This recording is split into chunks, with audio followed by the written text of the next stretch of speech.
Hello friends, how are you? I think you all are fine. Now, in this lecture, I am going to discuss different types of problems of capacitor combinations.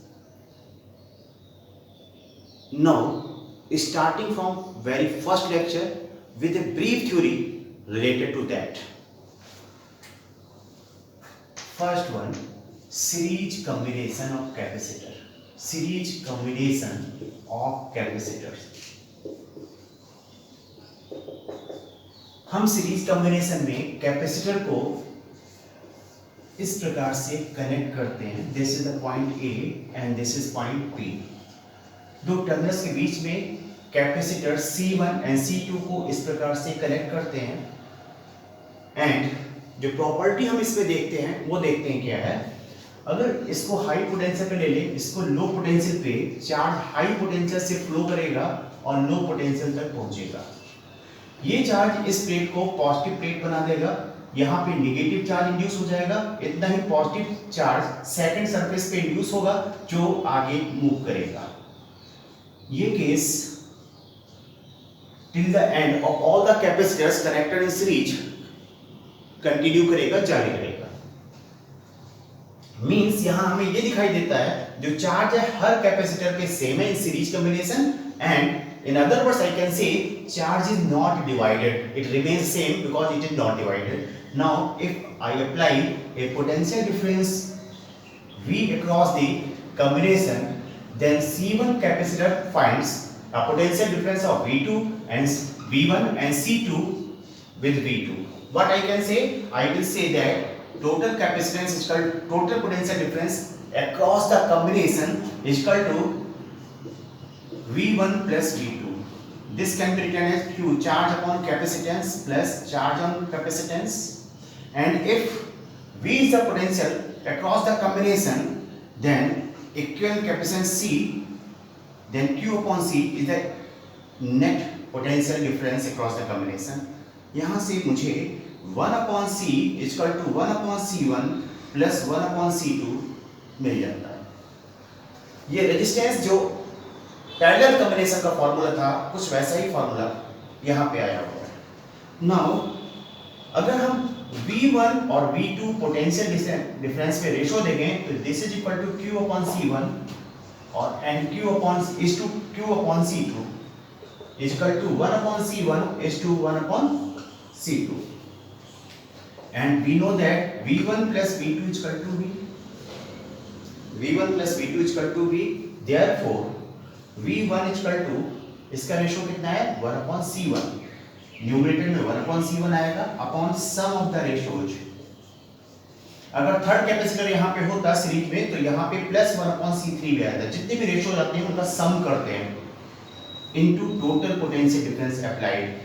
In the same way, V2 can be written as 1 upon C2 upon 1 upon C1 plus 1 upon C2 into total potential difference across the combination. Now, parallel combination. Number 2, parallel. ये सभी use करेंगे. ये हमारे पास problem जब हम workout करते हैं तो हमारा टाइम ड्यूरेशन को डिक्रीज करते हैं अगर इसकी नॉलेज मेरे पास रहती है. स्पेशली ये हम लोग को नहीं पता होता. पैरेलल कॉम्बिनेशन में दोनों ही कैपेसिटर्स को या जो भी कैपेसिटर पैरेलल कॉम्बिनेशन में होते हैं उन्हें हम दो टर्मिनल के अक्रॉस कनेक्ट करते हैं. और डिफाइन करते समय एक बार हम इसको देख लें और फिर इसको डिफाइन करते हैं. मेरे पास एक टर्मिनल A है, दूसरा टर्मिनल B है. C1 कैपेसिटर को यहां कनेक्ट किया, C2 को इस प्रकार से कनेक्ट किया. कॉम्बिनेशन को अगर हमने पोटेंशियल डिफरेंस V अप्लाई किया है, मींस A और B पॉइंट के बीच का potential difference, A and B के बीच का पोटेंशियल डिफरेंस अगर V है, C1 के क्रॉस में भी होगा, C2 के क्रॉस में पोटेंशियल डिफरेंस भी होगा. मींस पैरेलल कॉम्बिनेशन में पोटेंशियल डिफरेंस सेम रहता है. और in other words it does not divided as in series combination it was taking place. Now इसको पॉजिटिव टर्मिनल मान लें, ए टर्मिनल को, बी को नेगेटिव टर्मिनल मान लें, तो यहां से अगर पॉजिटिव टर्मिनल से क्यू चार्ज फ्लो करता है, ये दो पार्ट में डिवाइड होता है और इस प्लेट को पॉजिटिव चार्ज करता है, इसको नेगेटिव चार्ज, Q1 चार्ज आगे बढ़ जाता है, इसको पॉजिटिव चार्ज करता है Q2, इस प्लेट को नेगेटिवली चार्ज करता है और Q2 चार्ज आगे बढ़ जाता है, फाइनली Q चार्ज हमें यहाँ मिल जाता है। तो यहाँ पे एक बात ध्यान रखें, पैरेलल कॉम्बिनेशन में जहां से चार्ज डिवाइड होता है, पैरेलल कॉम्बिनेशन वहां से स्टार्ट होता है और फिर वो जो पहले डिवाइड हुआ था वही आगे जाके किसी ना किसी जंक्शन पे यूनाइट हो रहा होगा, कंबाइन कर रहा होगा, वहां पे पैरेलल कॉम्बिनेशन खत्म हो जाता है। नाउ यहां पे मैं लिख सकता हूं, क्योंकि चार्ज डिवाइड है, Q equal to Q1 plus Q2, CV equal to C1V plus C2V, B से डिवाइड हो जाएगा, it indicates that C equal to C1 plus C2। ये मेरे पास पैरेलल कॉम्बिनेशन का फॉर्मूला आ गया है। नाउ इस केस में हमारे पास चार्ज डिवाइड होता है तो हम कहेंगे Q1 is to Q2 equal to C1V is to C2V equal to C1 is to C2 and Q1 plus Q2 equal to total charge which is supplied to the combination। Therefore Q1 इसका ratio C1, Q1 का ratio C1 आ रहा है upon sum of the ratio into total charge, Q2 का ratio C2 है upon sum of the ratio C1 plus C2 into total charge Q। केवल series parallel combination में हम जो इस बात को याद रखें कि सीरीज कॉम्बिनेशन में चार्ज सेम फ्लो करता है, ये डिवाइड नहीं होता, डिवाइड नहीं होता, ये मेरे लिए ज्यादा इंपॉर्टेंट है। जबकि पैरेलल कॉम्बिनेशन में चार्ज डिवाइड होता है, सीरीज कॉम्बिनेशन में पोटेंशियल डिफरेंस डिवाइड होता है जो कॉम्बिनेशन के क्रॉस अप्लाई किया जाता है, जबकि पैरेलल कॉम्बिनेशन में जो चार्ज कॉम्बिनेशन को दिया जाता है वो डिवाइड होता है। ठीक, अब हम क्वेश्चन की तरफ मूव करेंगे।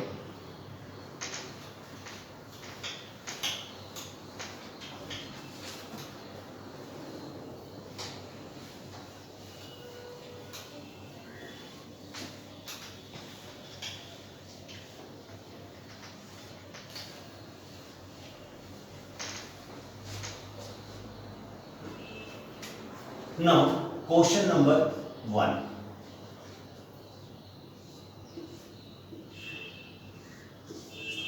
I have these three capacitors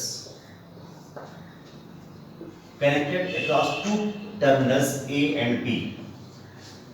This is of 2 microfarad, 3 microfarad, and this is of 6 microfarad. And combination का इक्विवेलेंट कैपेसिटेंस हमें वर्कआउट करना है। तो मेरे पास आ जाएगा तीनों ही सीरीज में होंगे, जो चार्ज यहाँ फ्लो करेगा वही चार्ज इस पे पहुंचेगा, वही चार्ज इस पे, इस चार्ज इज नॉट डिवाइडेड। जबकि कॉम्बिनेशन को जो पोटेंशियल डिफरेंस देंगे, कुछ इसके क्रॉस आएगा, कुछ इसके क्रॉस आएगा, कुछ इसके क्रॉस आएगा, वो डिवाइड होगा। ठीक, सीरीज कॉम्बिनेशन में है 1/C 1/2 plus 1/3 plus 1/6 equal to LCM 6 आ जाएगा, 3 प्लस 2 प्लस 1, 6/6 इक्वल टू 1 और C इक्वल टू 1 माइक्रोफैराड। इसी क्वेश्चन में एक थोड़ा सा अल्टरेशन और चेंज करूंगा और ये क्वेश्चन बदल जाएगा, देखते हैं वो क्या है। Now question number 2, question number 2, ये एरो का साइन मैं हटा दे रहा हूं।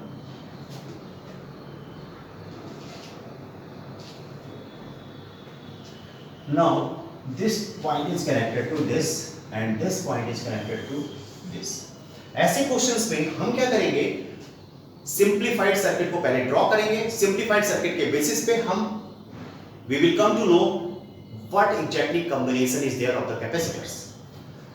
एक बात हम यहां रखें, याद रखें, अगर किसी भी सर्किट में एक पॉइंट से दूसरे पॉइंट तक, किसी भी सर्किट में एक पॉइंट से, सर्किट के एक जंक्शन से या एक पॉइंट से किसी दूसरे पॉइंट तक बिना किसी कैपेसिटर, रेजिस्टेंस, इंडक्टेंस और सेल, मींस मेरे पास 4 एलिमेंट होते हैं, resistance, capacitance, inductance and self EMF E आ जाएगा। ये सर्किट एलिमेंट कहलाते हैं। अगर एक पॉइंट से दूसरे पॉइंट तक कोई भी एक रास्ता अवेलेबल हो, कोई भी एक ब्रांच अवेलेबल हो, हम पहुंच जाएं बिना इन चार में से किसी भी एलिमेंट को क्रॉस किए हुए, तो दोनों पॉइंट सेम पॉइंट होते हैं। मींस ये पॉइंट ए है, यहां से चले यहां पहुंच गए, ये भी पॉइंट ए होगा, क्योंकि इस रास्ते पे कहीं पर भी, इस ब्रांच में कहीं पर भी कोई भी एलिमेंट कनेक्टेड नहीं है। Similarly this is the point B, this is also point B. इसका सिंप्लीफाइड अगर हम सर्किट ड्रॉ करें ए और बी के बीच में, 2 माइक्रोफैरड ए और बी के बीच में कनेक्टेड है, 3 माइक्रोफैरड ए और बी के बीच में कनेक्टेड है, 6 माइक्रोफैरड ए और बी के बीच में कनेक्टेड है। Clear? Net capacitance C equal to C1 plus C2 plus C3 equal to 2 plus 3 plus 6 equal to 11 microfarad. Clear? Now third problem, that is plate arrangement problem. Plates arrangement problem. A number of plates will be given there with some separation between them, with some plate area, and these plates are connected between two terminals, some to one terminal, some to other terminal, and then we have to find equivalent capacitance between these two terminals. The first example over it, question number 3 here. These are the 4 plates. This is terminal X. This plate, this is first plate, second plate, third plate, and fourth plate. The first and third plates are connected to terminal X and to terminal Y. Second and fourth plates are connected. Plate का area A है और दो successive plate के बीच की distance small d। हमारे पास यहाँ पे 4 प्लेट हैं। There are 4 plates, 1 2 3 and 4, these are numbers. Plate area, हर प्लेट का जो एरिया है वो कैपिटल A है। Plate area of each plate is capital A and the separation between two conjugative plates, दो कंजुगेटिव या सक्सेसिव प्लेट्स के बीच की जो डिस्टेंस है वो स्मॉल d है। यहाँ पे भी स्मॉल d है, यहाँ पे भी स्मॉल d है, यहाँ पर भी स्मॉल d है। ठीक, फर्स्ट एंड थर्ड को x से एंड सेकंड एंड फोर्थ को y से कनेक्ट किया गया है। x और y के बीच का इक्विवेलेंट कैपेसिटेंस निकालना है। ठीक, यहाँ पे एक क्राइटेरिया हम ध्यान रखेंगे और वो क्राइटेरिया ये है कि जो प्लेट, जैसे सेकंड प्लेट है, ये दोनों तरफ से, इस सेकंड प्लेट के इधर भी दूसरी प्लेट है और इसके इधर भी प्लेट है, तो इस पे दोनों सरफेस पे चार्ज आएगा, इस पे भी दोनों सरफेस पे चार्ज आएगा कि इसके दोनों तरफ दूसरी प्लेट्स हैं। लेकिन first and fourth, these two plates, इनके एक तरफ प्लेट है, इधर चार्ज आएगा, प्लेट 1 के इनसाइड यहां पे चार्ज आएगा, अपर साइड पे चार्ज दिया जाएगा। इसके फोर्थ के अपर साइड में प्लेट है दूसरी, इसके फोर्थ के अपर साइड पे चार्ज आएगा, लोअर साइड पे चार्ज नहीं आएगा। सीरीज पैरेलल को वर्कआउट करने के लिए किसी एक प्लेट को, एक टर्मिनल को पॉजिटिव, दूसरे को नेगेटिव मान लेते हैं। दूसरी कंडीशन मेरी ये है कि जो प्लेट पॉजिटिव टर्मिनल से कनेक्टेड होगी उस पर केवल पॉजिटिव चार्ज आएगा, जो नेगेटिव प्लेट से कनेक्टेड होगी उस पर केवल नेगेटिव चार्ज आएगा। ठीक, तो यहाँ पे फर्स्ट जो है पॉजिटिव टर्मिनल से कनेक्टेड है और इसके इनसाइड भी चार्ज आ सकता है, इस पे पॉजिटिव चार्ज आएगा। सेकंड Y से कनेक्टेड है, इसके दोनों तरफ प्लेट्स हैं, नेगेटिव चार्ज इस पे दोनों तरफ आएगा, इस पे पॉजिटिव चार्ज सिमिलरली दोनों तरफ आएगा, क्योंकि ये पॉजिटिव टर्मिनल से कनेक्टेड है और ये प्लेट नेगेटिव चार्ज इनसाइड है, अंदर की तरफ आएगा, लोअर साइड में नहीं आएगा, क्योंकि लोअर साइड कोई दूसरा प्लेट नहीं है। नेगेटिव इसलिए चार्ज आ रहा है क्योंकि ये नेगेटिव टर्मिनल से कनेक्टेड है। Positive negative C1, C2 positive negative and C3 means 3 capacitance यहाँ पे फॉर्म होंगे। जो C1 होगा वो epsilon naught A by D होगा, इतना ही C2 होगा epsilon naught A by D and C3 भी epsilon naught A by D ही होगा। अब हम देखते हैं किस प्रकार से सीरीज या पैरेलल में कनेक्टेड है। तो हम देखें सबसे पहले this is the X terminal, this is the Y terminal. C1 की पॉजिटिव प्लेट X से कनेक्टेड है, C2 की पॉजिटिव प्लेट भी X से कनेक्टेड है, C3 की भी पॉजिटिव प्लेट X से कनेक्टेड है। यानी जो तीनों की कैपेसिटर मेरे पास फॉर्म हो रहे हैं, C1 पॉजिटिव प्लेट X से, C2 पॉजिटिव प्लेट X से एंड C3 इसका भी पॉजिटिव प्लेट X से कनेक्टेड। जो नेगेटिव प्लेट तीनों का है, फर्स्ट का नेगेटिव प्लेट ये है, ये हमारा Y से कनेक्टेड है, C2 का नेगेटिव प्लेट ये है, ये भी Y से कनेक्टेड है एंड C3 का भी नेगेटिव प्लेट Y से कनेक्टेड है। इन तीनों को भी मैंने Y से कनेक्ट किया, मींस ये तीनों पैरेलल में आ जाएंगे। इक्विवेलेंट कैपेसिटेंस जो हो जाएगा C1 C2 plus C3 epsilon naught A by D plus epsilon naught A by D plus epsilon naught A by D, means it comes out to be 3 epsilon naught A by D। ये question अक्सर बच्चों को problem में लाता है, परेशान करता है, कठिन नहीं। नाउ ये जो हमारे पास पैरेलल में कॉम्बिनेशन हर जगह पे आ रहा है, इसका एक आइडेंटिकल क्वेश्चन और है, और वो जो आइडेंटिकल क्वेश्चन है मेरे पास, सपोज करिए मेरे पास there are n identical plates. Identical plate की संख्या मेरे पास n है, स्मॉल लेटर n, और अल्टरनेटेड प्लेट को किसी एक टर्मिनल से और दूसरे अल्टरनेट प्लेट को किसी दूसरी टर्मिनल से कनेक्ट किया गया है। इस ऐसे समझ लें, first second third fourth fifth six and so on. This is the nth plate, this is the first plate, second plate, third plate, fourth plate, fifth plate, sixth plate and this is nth plate. First को X से connect किया गया, फिर third को X से connect किया गया, फिर फिफ्थ को X से कनेक्ट किया गया, फिर सेवंथ को X से कनेक्ट किया गया होगा। ऐसे ही एंड इवन या ऑड नंबर पे डिपेंड है, अगर ये ऑड है तो X से कनेक्टेड है, इवन होगा तो Y से कनेक्टेड होगा। यहाँ पे मैंने Y कर दिया, इससे सेकंड कनेक्टेड है, फोर्थ कनेक्टेड है, सिक्स्थ कनेक्टेड है and so on. Means there are n plates, कितनी प्लेट्स हैं? n plates kept parallel to each other with alternate plates connected to one terminal and other alternate plates are connected to other terminal. Find the equivalent capacitance between them if plate area is A and दो successive conjugative plates के बीच का जो separation है वो small d। तो यहाँ पे भी मेरे पास जो आएगा, इसको पॉजिटिव मान लें, इसको नेगेटिव मान लें। ये पॉजिटिव प्लेट आएगी, नेगेटिव आएगी, नेगेटिव आएगी, पॉजिटिव आएगी, पॉजिटिव आएगी, नेगेटिव आएगी, नेगेटिव आएगी, पॉजिटिव आएगी, पॉजिटिव आएगी, नेगेटिव आएगी, नेगेटिव आएगी एंड सो ऑन। तो यहाँ पे जो कैपेसिटेंस फॉर्म होंगे, C1 यहाँ कह दें, C2 यहाँ कह दें, C3 यहाँ कह दें, C4 यहाँ कह दें, C5 यहाँ कह दें सो ऑन। तो हमने देखा था जब चार प्लेट थी, there were 3 capacitor form between them. n plates होंगी तो टोटल कैपेसिटर कितने फॉर्म होंगे? n-1। कितने कैपेसिटर फॉर्म होंगे? n-1, जो आपस में पैरेलल होंगे। तो C डैश इक्वल टू आ जाएगा n-1 epsilon naught A by D। Now coming to next type of problem.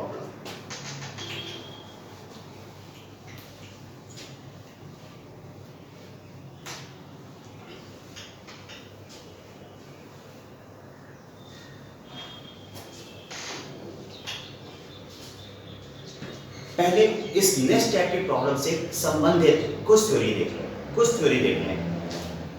वो थ्योरी मेरे पास है wheat stone bridge.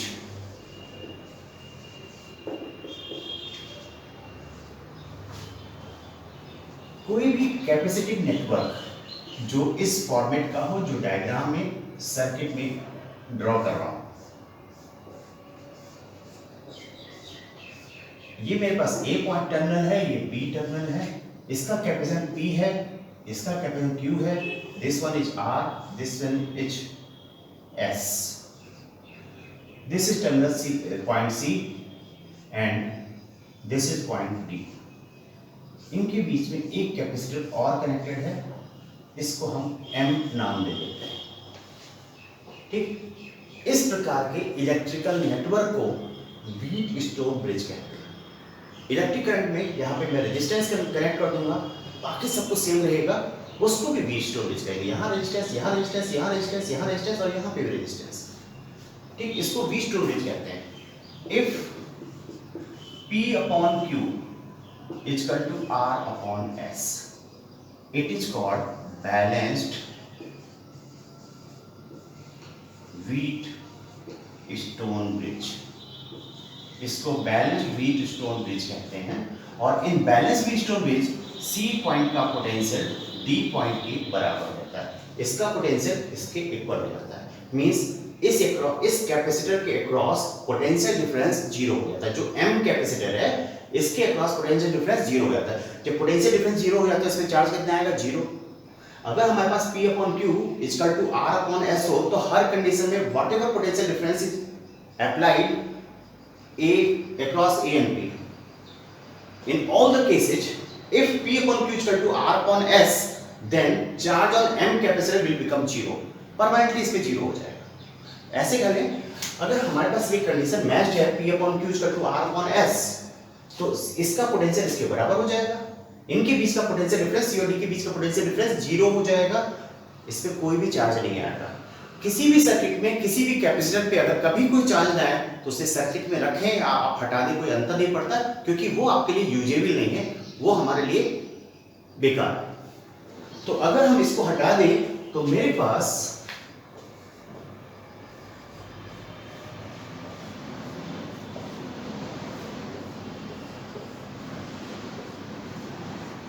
this is the point P, C and D. This is P, this is Q, this is R, this is S. अब charge जो जाएगा इस प्रकार से, जो चार्ज इसमें जाएगा वही चार्ज इसमें पास होगा। जो चार्ज इधर जाएगा, अगर यहाँ Q1 जा रहा है तो इसमें भी Q1 जाएगा, इधर का Q2 जा रहा है तो इसमें भी Q2 ही फ्लो करेगा। मींस इन दोनों का चार्ज सेम होगा, ये दोनों सीरीज में होंगे, ये आपस में सीरीज में होंगे। इनका इक्विवेलेंट जो आएगा, P और Q का इक्विवेलेंट जो आएगा और R और S का जो इक्विवेलेंट आएगा वो आपस में पैरेलल होंगे। इसी फैक्ट का हम यूज करने वाले हैं। इसमें एक बात हम और कह सकते हैं, क्या कह सकते हैं उसको भी समझ लें। ठीक, इस सर्किट के लिए हमने क्या कहा था, हमने ये कहा था कि अगर दो पॉइंट्स ऐसे हों जो अलग अलग हों, जैसे C एंड D, लेकिन सेम पोटेंशियल पे हों, सेम पोटेंशियल पे हों, तो हम C और D इलेक्ट्रिकली सेम पॉइंट होते हैं। मतलब ये C और D क्योंकि सेम पोटेंशियल पे हैं, कहीं पे भी इसको अप्लाई कर सकते हैं। C और D क्योंकि सेम पोटेंशियल पे हैं तो ये इलेक्ट्रिकली सेम पॉइंट होंगे। तो हम क्या कर सकते हैं, देख लो यहाँ पे A, दिस इज B। अगर C और D को हम यहाँ पे सेम पॉइंट पे लिख दें, यहाँ पे this is the point which is C and D। P A और C के बीच में कनेक्टेड है, R A और C के बीच में कनेक्टेड है, A और D के बीच में कनेक्टेड है। ऐसे ही Q यहां कनेक्टेड है एंड S भी यहां कनेक्टेड है। ये P हो जाएगा, ये R हो जाएगा, ये Q हो जाएगा, ये S हो जाएगा। और जो हमारे पास M है वो इस प्रकार से कनेक्टेड है। तो इस M पे तो चार्ज, क्योंकि एक ही पॉइंट से कनेक्टेड, इसके चार्ज नहीं आएगा, ये हमारे लिए बेकार होगा सर्किट में से। इसको हटा करके हम कुछ ऐसे लिख सकते हैं, C एंड D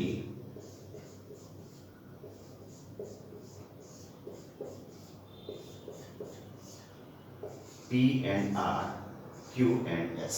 ये दोनों आपस में पैरेलल में, ये दोनों आपस में पैरेलल में, P और R आपस में पैरेलल में होंगे, Q एंड R आपस में पैरेलल होंगे। इनका इक्विवेलेंट निकाल लेंगे, इनका इक्विवेलेंट निकाल लेंगे, और ये जो इक्विवेलेंट आएंगे दोनों के वो सीरीज में आएंगे, उनका सीरीज इक्विवेलेंट निकाल लेंगे, हमारे पास नेट कैपेसिटेंस आ जाएगा। इसका यूज हम आगे करने वाले हैं।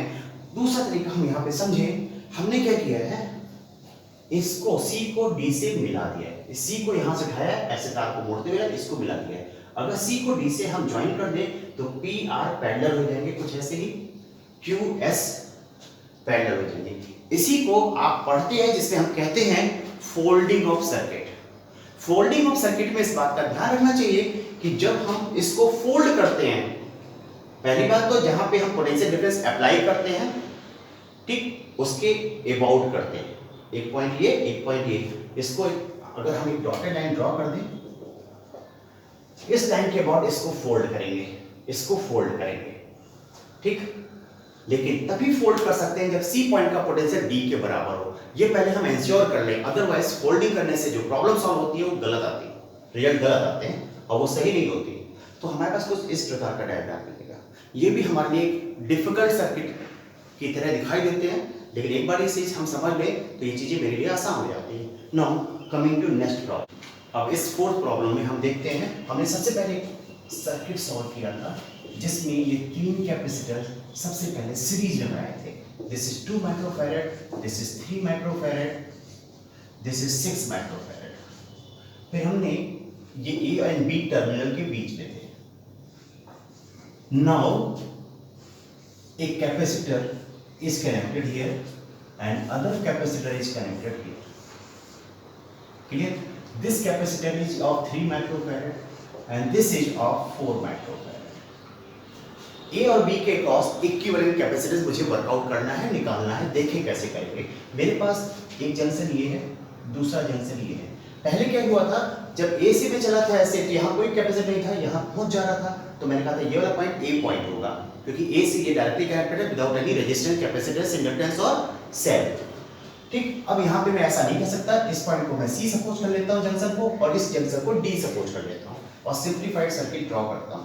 This is A, this is B, suppose this is point C। A and C के बीच में 3 माइक्रोफैरड कनेक्टेड है, 3 माइक्रोफैरड। C and B के बीच में 6 माइक्रोफैरड कनेक्टेड है।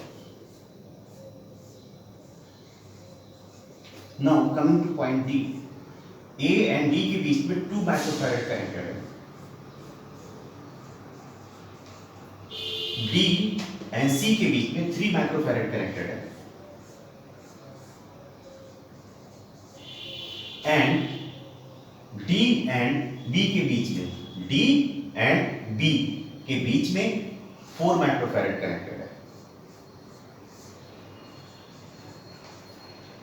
हमने कहा एज 3/6, P यहां ले रहे थे, Q यहां ले रहे थे, इक्वल टू 2/4, ये 1/2 होगा।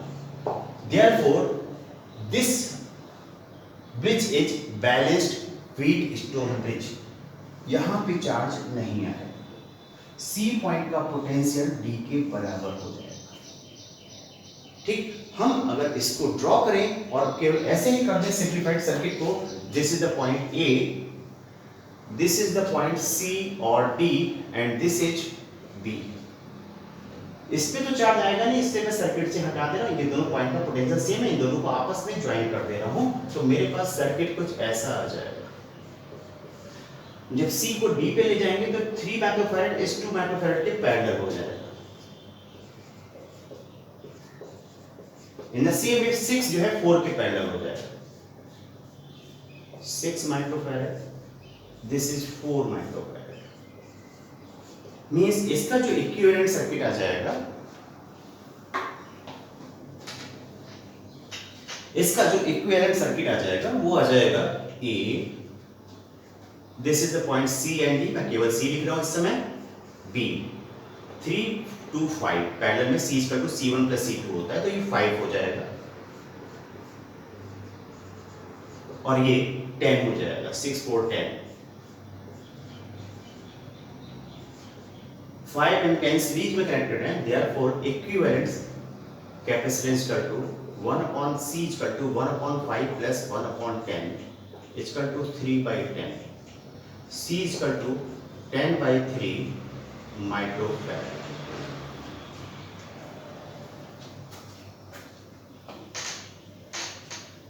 Now next question.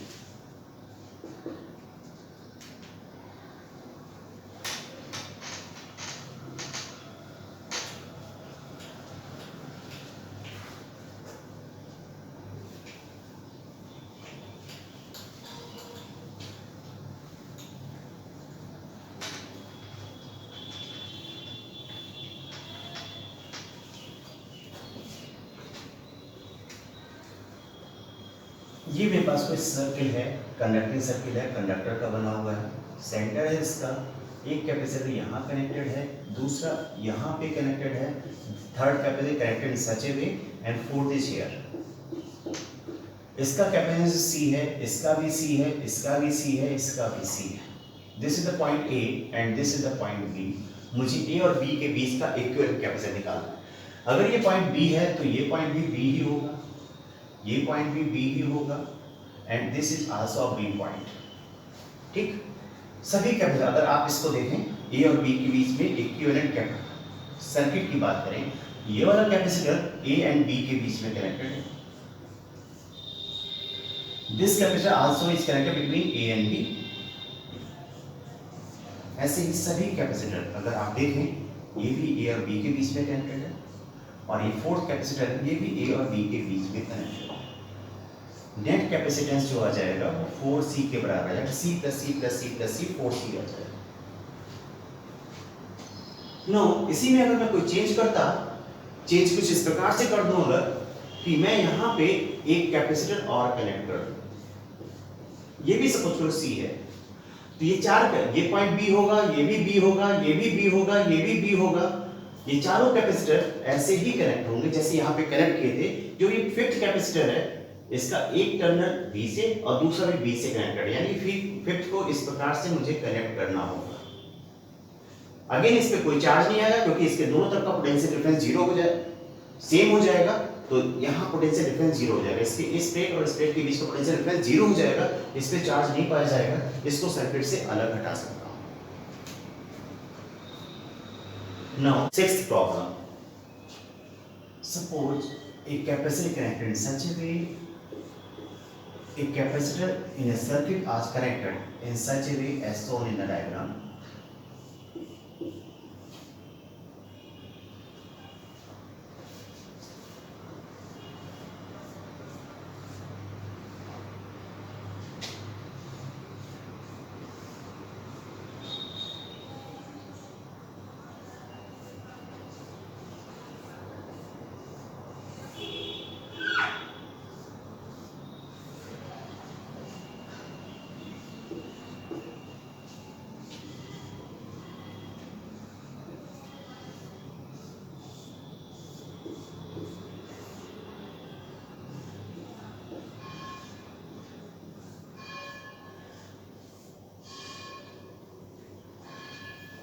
This is capacitance C, this is 2C, this is suppose 3C.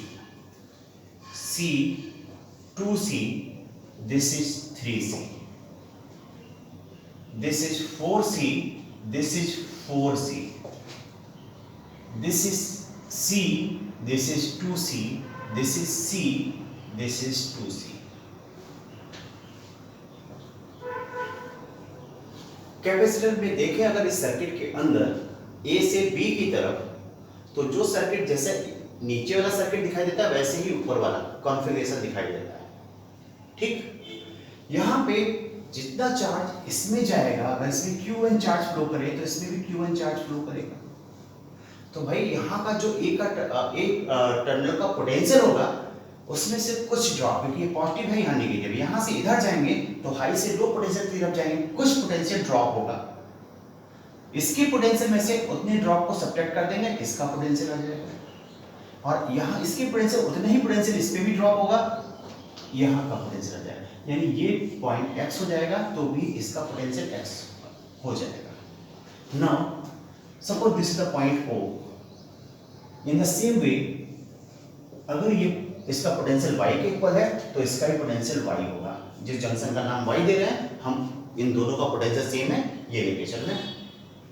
ठीक, नाउ यहाँ पे Q1 चार्ज आएगा, इधर से भी सिमेट्रिकल है दोनों सर्किट, तो यहाँ से Q1 चार्ज हमें मिलना चाहिए, मींस यहाँ से Q1 चार्ज आना चाहिए, यहाँ से भी Q1 चार्ज ही आना चाहिए।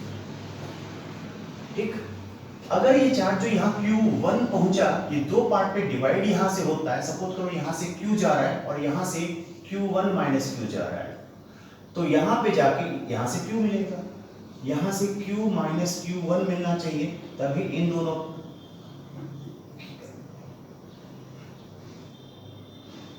Q1 माइनस Q मिलना चाहिए, तभी इन दोनों का सम Q1 हो पाएगा। सिमिलरली सेम चीज यहाँ पे भी होगा, मीन्स जो चार्ज ऐसे जाएगा इधर मुड़ जाएगा। इस जंक्शन का कोई प्रॉफिट नहीं है O का, इस जो चार्ज इसमें फ्लो कर रहा है, क्योंकि वो जंक्शन तभी जंक्शन कहलाता है जब वहां पे चार्ज का रीडिस्ट्रीब्यूशन हो। यहाँ पे रीडिस्ट्रीब्यूशन नहीं हो रहा है, ये जंक्शन है, क्योंकि अगर यहाँ से कुछ चार्ज सपोज कर कैपिटल Q आ रहा है तो दो पार्ट पे हम डिवाइड कर चुके हैं, तीसरा पार्ट यहाँ पे भी डिवाइड देखते हैं उसको भी। In the same way lower के लिए भी हम कह सकते हैं, मींस अब ये जंक्शन जो था O पॉइंट वो मीनिंगलेस हो गया इसके लिए, क्योंकि यहाँ से जो चार्ज आया वो वापस मुड़ गया, यहाँ से जो चार्ज आया वो वापस मुड़ गया, और इसमें अगर Q2 चार्ज आ रहा है तो इसमें भी Q2 चार्ज आएगा, यहाँ से Q2 चार्ज ही पहुंचेगा। ठीक, ये रीजन था जिसकी सहायता से मैंने कहा था इन दोनों का पोटेंशियल सेम होगा। सेम है, इन दोनों को आपस में मैं ज्वाइन कर सकता हूँ। अगर मैं इसको ज्वाइन करूंगा तो सर्किट कुछ इस प्रकार से बनेगा, उसको भी देखना। This is the point A and this is the point B. This is the X point. A और X के बीच में ये और ये जब इन दोनों को ज्वाइन कर देंगे, इस X को इससे मिला देंगे तो ये दोनों आपस में पैरेलल हो जाएंगे, इसके बीच में 2C कैपेसिटर आ जाएगा। क्लियर? इन दोनों को जब ज्वाइन कर देंगे, X को X से किया, Y को Y से किया, ये इसके पैरेलल और ये ब्रांच इसके पैरेलल आ जाएगी। यहाँ पे Y है, ऐसे ही जब Y को Y से भी ज्वाइन किया, ये 3C और ये 3C आपस में पैरेलल आ जाएंगे, ये 6C हो जाएगा। यहाँ पे देखते हैं, यहाँ पे मेरे पास X और Y के बीच में ये 2C इस 2C के पैरेलल हो जाएगा, 4C आ जाएगा, और ये ब्रांच जिसका C2C सीरीज में होगा, C2C सीरीज में है तो इसका इक्विवेलेंट अगर हम निकाल लें तो 1/C plus 1/2C equal to 3/2C और 2/3C आ जाएगा। तो ये 2/3C और ये 2/3C आपस में पैरेलल में होंगे तो ये 4/3C आ जाएगा।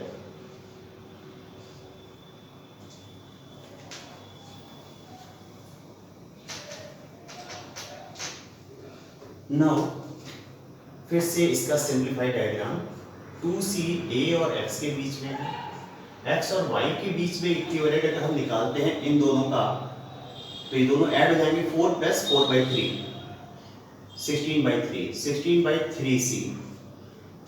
Y और B के बीच में 6C है, 6C, ये तीनों ही आपस में सीरीज में होंगे, therefore 1/C dash equal to 1/2C plus 3/16C plus 1/6C, 48C आ जाएगा। 24 प्लस 9 प्लस 8, 17 and 24 41/48C। तो इसको मैं लिख सकता हूं, इनको मैं इस समय हटा देता हूं और इनका इक्विवेलेंट लिख सकता हूं 1/C dash equal to 41/48C और C dash equal to 48/41C। एक बात ध्यान रखिएगा, अगर सेम प्रोपोर्शन में हमने किसी रेजिस्टिव नेटवर्क को हमने डेवलप किया होता, मींस कैपेसिटर की यहाँ पे रेजिस्टर होता, ठीक, यहाँ पे रेजिस्टेंस R होता, यहाँ पे 2R होता, यहाँ पे 3R होता, तो जो इक्विवेलेंट रेजिस्टेंस आता वो इसका अपोजिट आता है, मींस 41/48R आ जाता। कितना आता? 48 यहाँ पे 41/48 R आ जाता, और हम सेम मेथड यूज कर रहे होते, सेम मेथड यूज कर रहे होते, ठीक। तो जो कुछ हम यहाँ पे लर्न कर लेंगे वो रेजिस्टेंस में इफेक्टिवली वर्क करेगा। Now coming to next problem,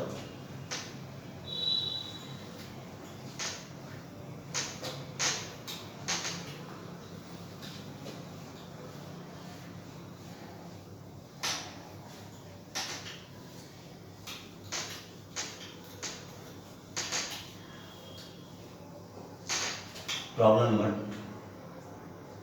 7। मेरे पास यहाँ पे एक क्यूबाइड है जिसका हर एक एज कंडक्टर का बना हुआ है और इस कंडक्टर का रेजिस्टेंस कैपिटल आर है।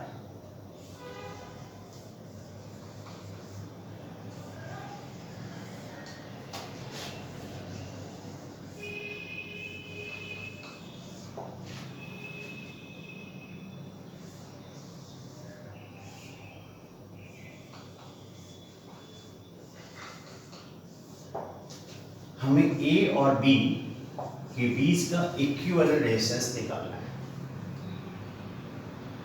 ठीक, अगर हम यहाँ पे ए पे देखें, यहाँ से आई करंट एंटर करती है क्योंकि इधर से ये सभी का रेजिस्टेंस स्मॉल आर सपोज करिए, सभी रेजिस्टेंस का एजेस का रेजिस्टेंस, सभी रेजिस्टेंस का मैग्नीट्यूड स्मॉल आर है या सभी एजेस क्यूबाइड के स्मॉल आर रेजिस्टेंस के कंडक्टर से मिलकर बनी हुई है। यहाँ पे जितना करंट जाएगा उतना ही यहाँ जाएगा, उतना ही यहाँ जाएगा, कोई सर्किट सिमेट्रिकल है, चाहे इधर जाए या इधर जाए या इधर जाए, सिमेट्रिकल है। मींस इस पॉइंट का पोटेंशियल x अगर है, इसका भी पोटेंशियल x होगा, इसका भी पोटेंशियल x होगा। ऐसे ही अगर देखें अपोजिट में करंट अगर यहाँ से बाहर आ रहा है, B पॉइंट से बाहर आ रहा है, दिस पॉइंट इसको x मानेंगे तो ये भी x है, ये भी x है। इसको अगर y माने तो ये भी सिमेट्रिकल पॉइंट y होगा, ये भी सिमेट्रिकल पॉइंट y ही होगा। ठीक, अब हम इसमें देखें a और b के बीच में इक्विवेलेंट सर्किट के बारे में। a यहाँ पे x आएगा, यहाँ y आएगा, यहाँ पे b आएगा। a और x के बीच में a 1 2 3 देयर आर 3 रेजिस्टेंसेस, तो हमने 1 2 एंड 3, ये भी आर है, ये भी आर है, ये भी आर है। ऐसे ही b और y के बीच में 3 रेजिस्टेंस होंगे, 3 resistance will be there, R and R। x और y की बात करें, x और y 1 2, x और y के बीच में थर्ड, x और y के बीच में 4, x और y के बीच में 5, एक जगह हमारे पास और होना चाहिए x और y के बीच में।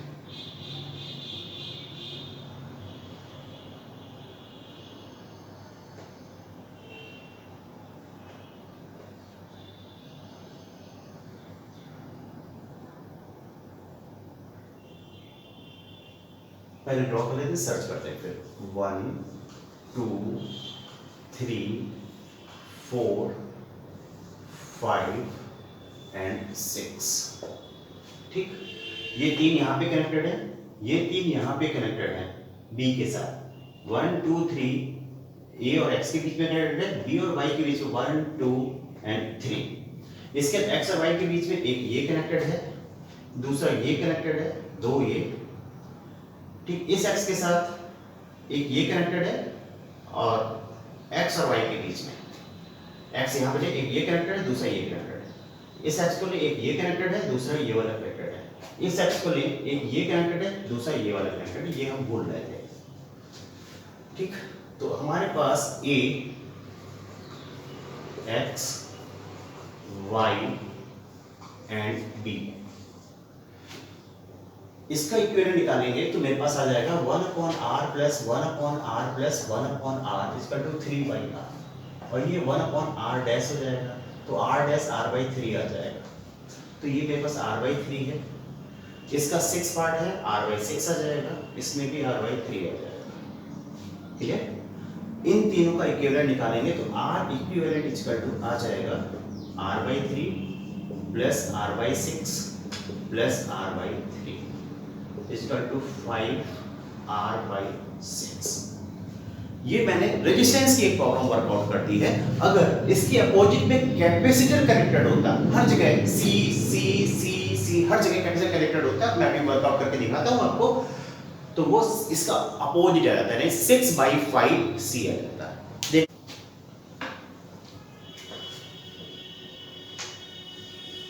क्यूबाइड ही होगा यहाँ पे, कैपेसिटर C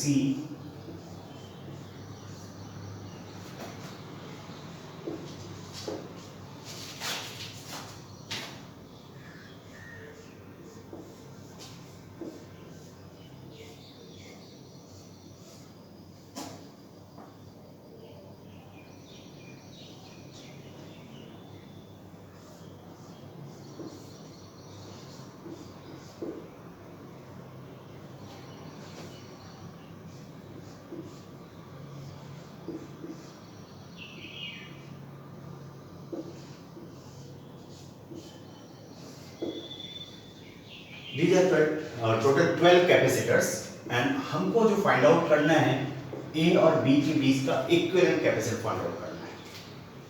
ये भी सी है, ये भी सी है, ये भी सी है, सभी कैपेसिटेंस का कैपेसिटी सी।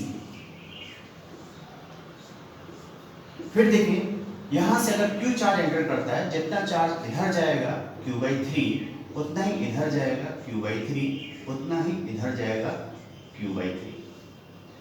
मींस जितना ड्रॉप यहाँ होगा उतना ही इस पे होगा, उतना ही ड्रॉप इसमें होगा, क्योंकि Q/3C ड्रॉप यहाँ पे भी होगा, Q/3C ड्रॉप, Q/3C ड्रॉप इसमें भी होगा, इसमें भी होगा, इसमें भी होगा। Means this point and this point and this point इनका पोटेंशियल सेम हो जाएगा, जिसको मैंने x से डिनोट किया है।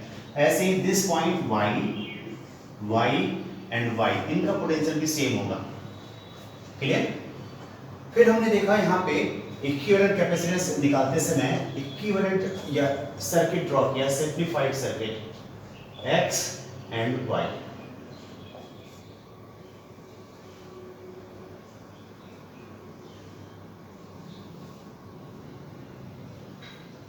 A और x के बीच में x, second x, third x, 3 capacitors are connected. Same case होगा तो यहाँ पे मेरे पास तीनों पैरेलल होंगे, 3C आ जाएगा, यहाँ पे 6C आ जाएगा और यहाँ अगेन 3C आ जाएगा। ये तीनों ही कैपेसिटर सीरीज में होंगे। 1/C equivalent equal to 1/3C plus 1/6C plus 1/3C equal to 5/6C और C इक्विवेलेंट जो आ जाएगा, वर्कआउट करिएगा 6C/5। इसका जस्ट अपोजिट आया हुआ है। तो ऐसे जितने भी क्वेश्चन आते हैं, whatever number of question, whatever the complexity of the question में भी, जो मेरे पास कैपेसिटर का आंसर आता है और वो रेसिप्रोकल होता है रेजिस्टेंस वाले आंसर का, या रेजिस्टेंस के लिए भी हम यही बात कह सकते हैं।